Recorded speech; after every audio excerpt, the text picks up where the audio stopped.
What is up, guys? Rick Hackus here, and I wanted to talk to you today about the Gjallarhorn Nerf in the upcoming Destiny patch and why it's just stupid. Now, it isn't stupid to the way you think. I'm not one of those people who are just saying, "Oh, I'm so mad my Gjallarhorn's ruined. I can't kill stuff in one shot." Yeah, I'm not saying that.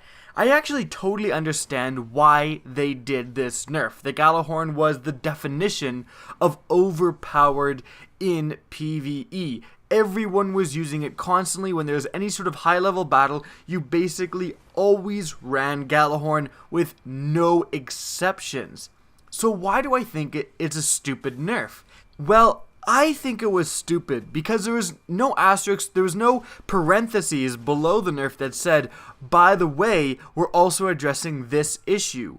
Because the Gjallarhorn being overpowered was not an issue, it was a symptom of another issue.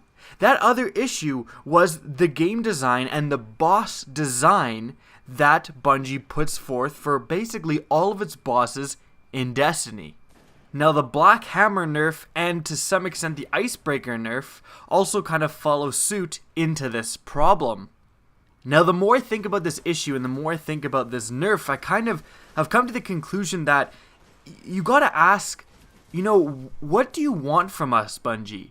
Because it's so clear why the Gjallarhorn ended up being one of the most used exotics, probably the most by a long shot used exotics for PvE. Now that is because when fighting bosses, probably the best weapon to use against them are rocket launchers. And Gjallarhorn is arguably the best rocket launcher for PvE. It just does the most damage.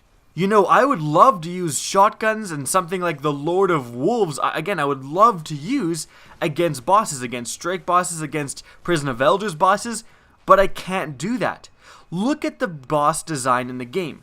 Every single boss, without exception, all has an area of effect attack when you get close range. If you walk up to any boss in the game and go right beside them, they'll stomp the ground or do some sort of shockwave and damage their entire area around them with a massively powerful damaging attack. Unless you are much higher level, you will die instantly.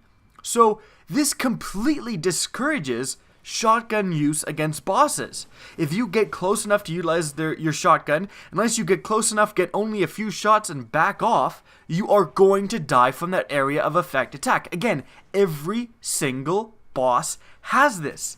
So you can't use shotguns. It's simple as that. You got to use a longer ranged weapon, like a rocket launcher, or let's say, a sniper rifle or some other things. But then we take a look at the boss's attacks. Again, every single boss in the game, without exception, has extremely powerful long-range attacks. There's no close-range, melee-only boss in the entire game. Even Crota, while holding a sword, will still shoot at you out of his hand like some Iron Man bullshit and kill you in basically 1 or 2 shots.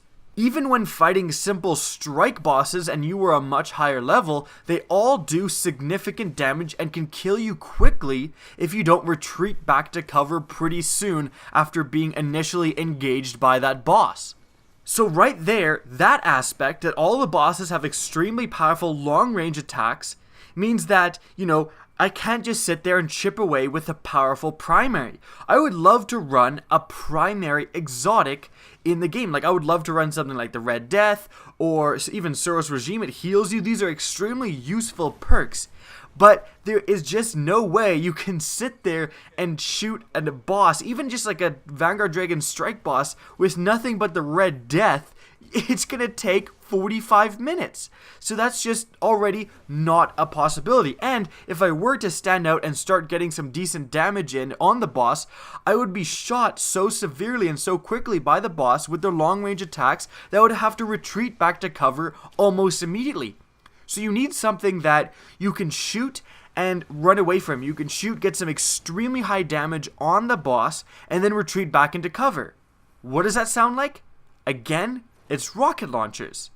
Now, some sniper rifles make an exception for this, like the Black Hammer and like the Icebreaker, and those are only because they do enough damage that it stuns the enemy. If the Black Hammer did less damage, so that a shot from the Black Hammer wouldn't make an enemy recoil, and so you could get follow-up shots over and over again, the Black Hammer wouldn't be good. If the Black Hammer had the same perks it did now and did half damage, it would simply not really be used in PvE. The only reason it's utilized in PvE against bosses is because it staggers them.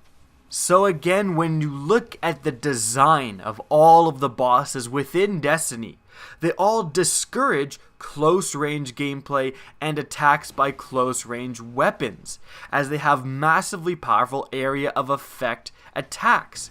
They also discourage drawn out and long exposure attacks, especially from primary weapons, because you simply can't get enough damage on them before you have to retreat back into cover because of their massively powerful long ranged attacks. As a result, the best possible weapon against any boss in Destiny is something that you can fire and forget, come out of cover, fire a few times, and retreat back into cover while you reload and be prepared to do it again. Is there any question? Is there any surprise why we all started using Gjallarhorn? Again, it is the perfect weapon against every boss because every boss in Destiny is designed so similarly. What Bungie has essentially done with the Gjallarhorn Nerf is come home to find the house on fire, and to fix it, they put out the garden shed. The house is still on fire, Bungie. The bad game design and boring game design of the bosses is still extremely relevant. Now, I do have to praise Bungie that they are figuring it out. They are making bosses more interesting. The Prison of Elders bosses, like Gulrot, is a perfect example. And, the Hive Prince that burns the ground, these are fantastic bosses. I think they have a little bit too much health than what I would like, especially if they are nerfing the Gjallarhorn. But they do have interesting mechanics. Even something like Gulrot. All he does is every once in a while he makes you slow down. That is actually that really varies up gameplay. You gotta be smart. You can't be stupid and out in the middle of nowhere, and because if you get caught out in the open and then you're almost completely slowed to a standstill, you will be destroyed by enemies. So you have to be on your game. It's something that makes you think. This is the direction that the bosses should go in. Now, the unfortunate part is Gulrot can still snipe you with his laser from a mile away, and he can still kill you if you go right beside him. There needs to be much more variation in bosses. Again, bosses that only melee you. So you can sit there shooting with the Red Death constantly, and unless he comes up to you and starts to attack you, you are completely safe, and that will vary up gameplay, and the weapons that will be used in that encounter are going to be much different than the weapons that have been used in other encounters. Also, how about slow, lumbering bosses that have no melee attack? They just have extremely powerful long-ranged attacks, so you can get the better of them if you're talented enough to get up close and kind of jump around them and blink around them and keep getting massive shotgun damage as they slowly try to turn and attack you with their ranged attacks. And even though Bungie is getting better with their boss game design, for every 2 steps forward, there's 1 step back, because the pilot servitor is everything wrong with boss fights. Although the Prison of Elders bosses like Gulrot are a step forward, the ones before that, the ones for the 28 version, are terrible. The pilot servitor and all of the other bosses for the different enemy factions are just massive boring enemies with a bazillion health. And again, the pilot servitor is the best example of terrible game design. He just sits there, slowly meanders around the map while the same enemies spawn out of the same doors over and over and over again. If I'm using a Gjallarhorn against the pilot servitor, it's not because that fight is hard and I have to use the Gjallarhorn. It's because I want to finish that fight before I die of old age. So what saddens me about this nerf and why I think it's stupid is because Bungie said Gjallarhorn, nerfing projectiles, and that's it.